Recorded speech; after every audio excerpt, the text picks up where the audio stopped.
Lorsque nous prenons la Charte des Nations Unies, en son article 110.3, il a été dit clairement, c'était les 5 puissances, il fallait que les 5 puissances ratifient et que les autres États signataires aussi ratifient. La majorité. Je vais parler ici de la Chine, je vais parler de la France, je vais parler de l'URSS, pour ceux qui connaissent l'histoire. Je vais parler du Royaume-Uni, de la Grande-Bretagne et de l'Irlande du Nord et des États-Unis d'Amérique. Donc il fallait, pour que la charte entre en vigueur, que ces 5 pays-là, qui sont toujours membres du Conseil de sécurité, ça c'est un secret de polichinelle, signent et ratifient. Et la majorité des autres États a rappelé que la Guinée est 82e membre et depuis le 12 décembre 1958, nous sommes membres de la plus grande organisation universelle que constituent les Nations Unies. Bien, je disais donc, chaque traité définit le délai à l'expiration duquel le traité entre en vigueur. L'exemple du pacte international sur les droits civils et politiques de 1966, entré en vigueur en 1976, le délai était 3 mois. Le pacte international sur les droits civils, économiques, sociaux, culturels, même chose, le délai 3 mois. Il y a tellement de conventions. La convention de Vienne du 24 avril 1963 concernant les relations consulaires et autres, c'est 30 jours, etc., etc. On peut citer beaucoup, des confrères ont cité.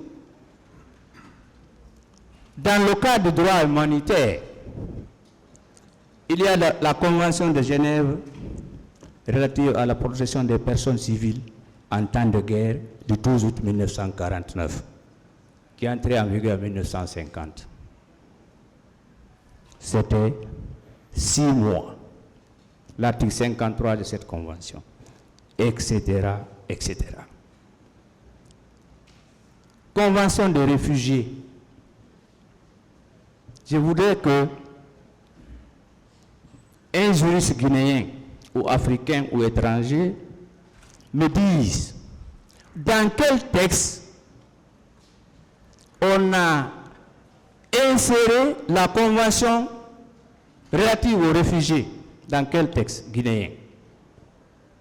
Pour ceux qui savent, comme le doyen, nous avons reçu les Léonais en Guinée réfugiés, les Libériens lorsqu'ils se coupaient les mains, manches courtes ou manches longues.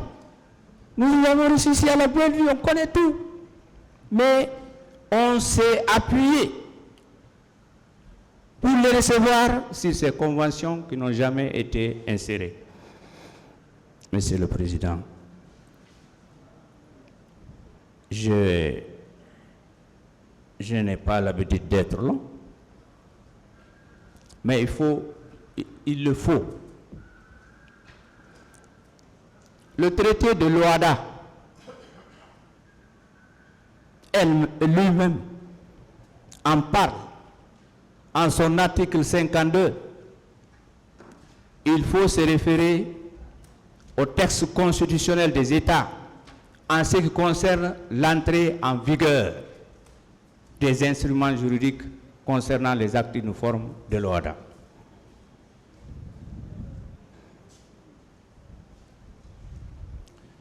Monsieur le Président, Monsieur les assesseurs,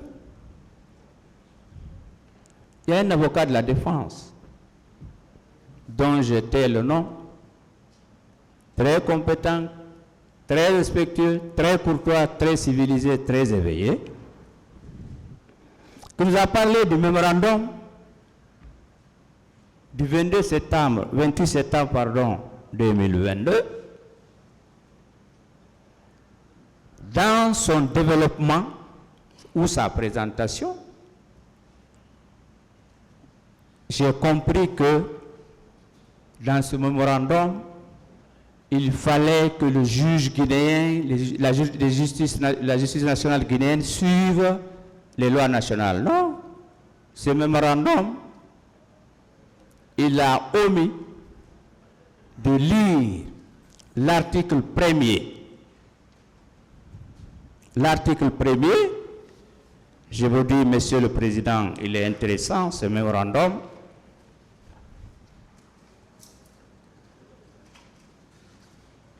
Bon, je donne son esprit. Ce mémorandum, en son article 1er, qui est très récent,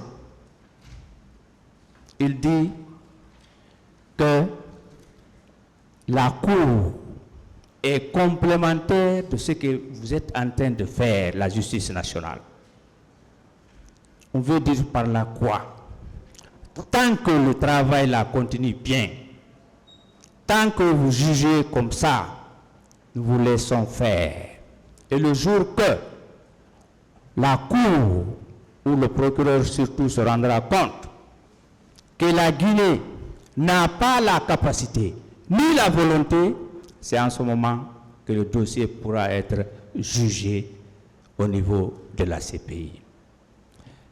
Et l'article 1er de ce mémorandum correspond à l'article 1er du statut de Rome du 17 juillet 1998 qui prévoit que ce sont les juridictions nationales a priori qui doivent juger les crimes qui relèvent de la compétence de la Cour pénale internationale. Les 4 crimes, pour gagner en temps, je n'ai pas besoin de revenir.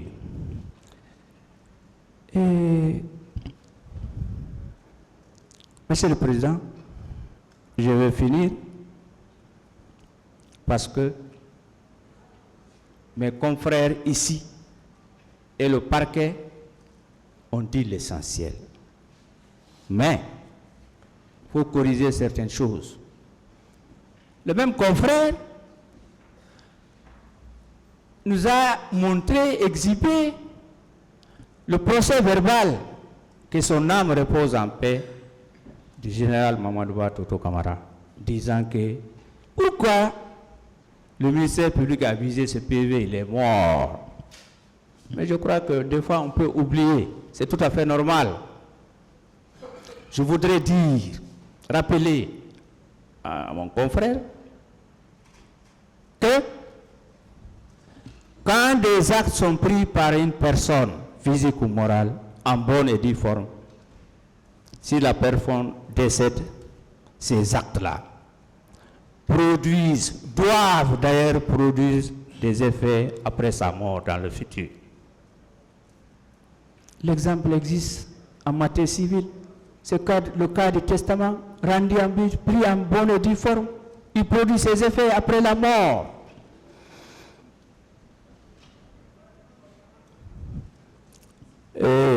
Monsieur le Président,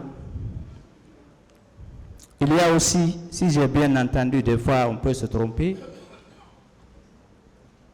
on veut nous faire comprendre que le traité de Rome ne contient pas de peine.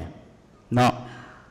Le traité de Rome, c'est un traité, c'est un instrument juridique international complet.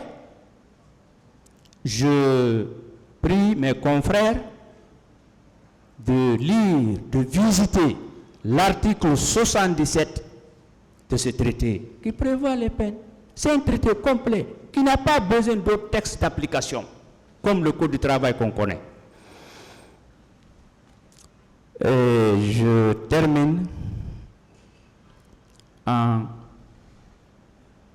félicitant mes confrères de la défense. Moi, je les félicite, c'est un beau débat.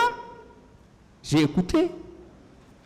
Mais comme il y a eu ce petit réglage-là, je félicite aussi mes confrères ici de la partie civile qui ont soutenu vraiment des choses que je devrais dire mais ce n'est pas la peine de se répéter, prendre le temps. Si nous réussissons ce procès, c'est la Guinée qui gagne, c'est les Guinéens qui gagnent. Souhaitons quand même qu'on réussisse ce procès. On a besoin de nous réconcilier. Je vous remercie, Monsieur le Président.